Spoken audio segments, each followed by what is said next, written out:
Minnesota and Illinois, two U.S. states targeted by immigration enforcement, are suing the Trump administration, asking the courts to curb the crackdown in Democrat-led states. This comes in the wake of immigration enforcement surge that continues to widen across the U.S. under President Donald Trump.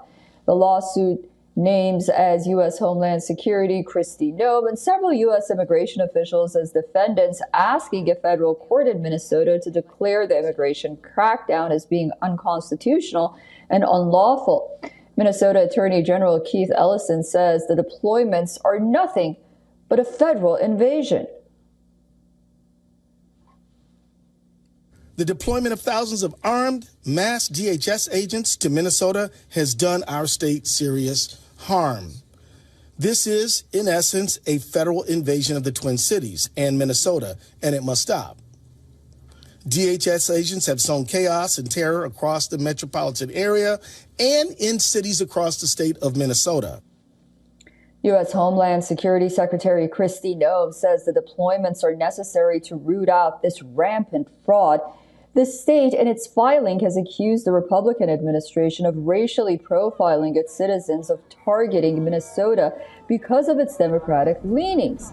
The officials in Minnesota have called for Homeland Security agents from deploying to the state over the objections of Governor Tim Walz and the mayors of the Twin Cities. The court filings come as hundreds more federal agents are being sent to Minnesota, this according to the Trump administration. More than 2,000 DHS agents have been deployed to the Twin City areas, a number that, according to the complaint, far exceeds the combined total of sworn police officers in Minneapolis and St. Paul combined. Moreover, fury grows over the fatal shooting of 37-year-old Renee Nicole Good by a U.S. Immigration and Customs Enforcement officer. According to Minnesota officials, Homeland Security's operations in the state has forced schools to go into lockdown, businesses to close, and diverted police from regular duties. Homeland Security's deployments to Minnesota come amid a nationwide protest over the killing of Renee Nicole Good, and more than a month after federal authorities began sending agents to the state as part of an operation targeting undocumented immigrants.